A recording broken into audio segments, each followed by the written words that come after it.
اللهم صل على محمد وآل محمد.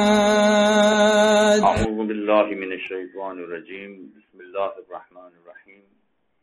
اسلام میں تقلید واجب ہے اور عالم کی تقلید کرنا ضروری ہے، لیکن بسا اوقات لوگوں سے سوال کیا جاتا ہے کہ آپ کس کی تقلید کرتے ہیں، تو ان کا جواب یہ ہوتا ہے کہ ہم امام زمانہ کی تقلید کرتے ہیں، ہم امیر المومنین کی تقلید کرتے ہیں. یہ جواب عام طور پر دیا جاتا ہے کچھ لوگوں کی طرف سے، مگر یہ بات ذرا سا غور طلب ہے، اس میں تھوڑا سا سوچنا پڑے گا، اس لیے کہ ہمارا اپنا نظریہ یہ ہے کہ جس مجتہد کی تقلید کی جاتی ہے اس سے خطا ہو سکتی ہے. ہمارا نظریہ کا مطلب ہے کہ مسلمانوں کے درمیان اس میں دو گروہ ہیں، ایک اہل سنت کا گروہ ہے اور ایک اہل تشیع کا گروہ ہے. اہل سنت کے کچھ علماء یہ فرماتے ہیں کہ مجتہد جو بھی فتویٰ دیتا ہے وہ اگر صحیح ہوا عند اللہ تو بات ٹھیک ہو گئی، لیکن اگر وہ صحیح نہیں بھی ہوا تو پروردگار کے نزدیک جو اس نے فتویٰ دیا ہے وہی اللہ اسے صحیح کر دیتا ہے. اس گروہ کو صاحب کہتے ہیں، یعنی جو کچھ بھی یہ فتویٰ دیں گے پروردگار وہی فتویٰ بنا دے گا، وہی عمل لازم قرار دے دے گا، لہذا اس کے اعتبار سے مجتہد سے غلطی نہیں ہوتی ہے. اگر غلطی نہیں ہوئی ہے تو اس کا فتویٰ بالکل صحیح ہو گیا، اور اگر غلطی ہو بھی گئی ہے تب بھی پروردگار اس کے عمل کو صحیح کر دیتا ہے. یہ برادران اہل سنت کا نظریہ ہے. اہل تشیع کا نظریہ ہے کہ نہیں، مجتہدین مخطئہ ہوتے ہیں، یعنی ان سے خطا ہوتی ہے. خطا ہوتی ہے کا مطلب ہے کہ عام طور پر جو بات یہ کہہ رہے ہوتے ہیں وہ تو حکم پروردگار کے مطابق ہوتی ہے، مگر کچھ مقامات پر خطا ہو سکتی ہے کہ جس کی وجہ سے پروردگار نے کوئی اور حکم بتایا ہو اور مجتہد نے کوئی اور فتویٰ دے دیا ہو.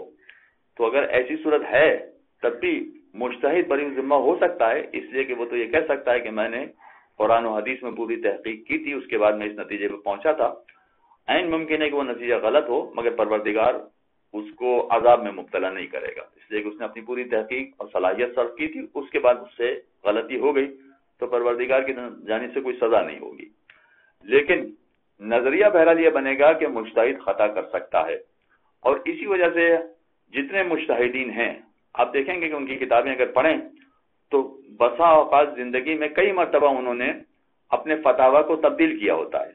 پرانا فتویٰ کینسل کر دیتے ہیں اور اس کے بعد نیا فتویٰ دیتے ہیں.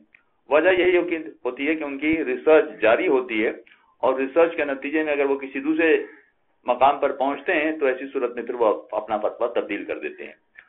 تو ہمارے یہاں یہ بات طے شدہ ہے کہ مجتہدین سے خطا ہوتی ہے، اور خطا ہوتی ہے اس کے باوجود چونکہ یہ سب سے زیادہ ایکسپرٹ لوگ ہیں، سب سے زیادہ اپنے شعبے کے ماہر ترین لوگ ہیں، تو اگر خطا ہوتی بھی ہے تب بھی دوسروں لوگوں کے مقابلے میں سب سے کم خطا ہوگی. ایک شخص اگر خود قرآن کا مطالعہ کرے، خود حدیث کا مطالعہ کرے، خود دوسری کتابوں کا مطالعہ کرے تو اس سے خطا زیادہ ہونے کا امکان ہے، اس لیے کہ پھر بھی اس نے ساری زندگی اس میں ریسرچ نہیں کی ہے.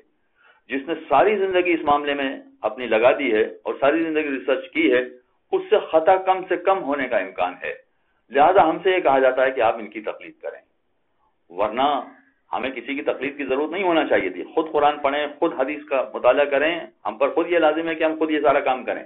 مگر اگر ہم یہ کام کرنے بیٹھ جاتے ہیں تو ایسی صورت میں ہم زندگی کے دوسرے کام انجام نہیں دے سکیں گے. لہذا اگر دوسرے کام انجام دینا چاہتے ہیں تو ہم سے یہ کہا گیا کہ ٹھیک ہے، پھر ایسی صورت میں آپ کسی کی تقلید کریں. اور پھر ہمارے یہاں موجودہ زمانے میں یہ بات بڑی اہم ہے کہ عالم کی تقلید کا حکم دیا جاتا ہے کہ جو سب سے زیادہ کیپیبل ہو، جو سب سے زیادہ ٹیلنٹڈ اور ماہر آدمی ہو اس کی تقلید کرنی ہوتی ہے. چنانچہ ایسے کی تقلید کرنے کے لیے کہا جاتا ہے. مگر پھر بھی نتیجہ ہے کہ ہو سکتا ہے کہ پھر بھی خطا ہو جائے. یہ ہر شعبے میں ہے، ڈاکٹر سے بھی ہوتی ہے، وکیل سے بھی ہوتی ہے، انجینئر سے بھی ہوتی ہے، ہر ایک سے خطا ہو سکتی ہے، انسان ہے. تو اگر مجتہد جس کی ہم تقلید کر رہے ہیں وہ عالم بھی ہے پھر بھی خطا ہو سکتی ہے. اب اگر کسی سے سوال کیا جائے کہ آپ کس کی تقلید کرتے ہیں اور وہ یہ کہے کہ میں امام زمانہ کی تقلید کرتا ہوں تو نتیجہ کیا نکلے گا؟ معاذ اللہ، مجتہد تو خطا کر سکتے ہیں مگر کیا امام زمانہ بھی خطا کر سکتے ہیں؟ اگر وہ یہ کہے کہ امام زمانہ کی میں تقلید کرتا ہوں تو کیا اس طرف تو یہ پہلو نہیں چلا جاتا کہ معاذ اللہ اس کو معلوم نہیں ہے مگر اس کے جملے نے اس مقام تک پہنچا دیا کہ جیسے امام زمانہ کی توہین ہو، جس سے امام زمانہ کی توہین کا پہلو نکلتا ہو. اس لیے کہ جب ہم یہ کہہ رہے ہیں کہ ہم امام زمانہ کی تقلید کرتے ہیں تو تقلید تو ایسے شخص کی ہوتی ہے کہ جو مجتہد ہوتا ہے، مقلد ہوتا ہے اور وہ خطا کرتا ہے. معذاللہ امام زمانہ سے کون سی خطا ہوگی؟ یا امیر المومنین کی تقلید کے لیے جو کہا جاتا ہے کہ میں امیر المومنین کی تقلید کرتا ہوں، تو امیر المومنین سے کون سے خطا ہوگی؟ لہذا امام زمانہ کی تقلید نہیں ہو سکتی ہے، ان کی اتباع ہوتی ہے. جو امام نے کہہ دیا اس کے مطابق چلنا ہے، اس کے مطابق عمل کرنا ہے. تو ان ہستیوں کی تقلید نہیں ہو سکتی، اس لیے کہ تقلید جن کی جاتی ہے وہ تو خطا کرتے ہیں، اور آئمہ وہ ہیں کہ جو کبھی خطا نہیں کرتے، ان سے بھول سے بھی خطا نہیں ہو سکتی ہے. لہذا اگر یہ پہلو، یہ جملہ زبان سے ادا کیا جا رہا ہے کہ میں امام زمانہ کی تقلید کرتا ہوں یا امیر المومنین کی تقلید کرتا ہوں، تو اس پر ذرا نظر کریں، اس لیے کہ شاید اس میں سے کہیں ایسا تو نہیں کہ توہین کا پہلو نکل رہا ہو ان ہستیوں کا جو خطا سے بالکل پاک ہیں. تو صلی اللہ علی محمد وآلہ الطاہرین. اللهم صل على محمد وآل محمد.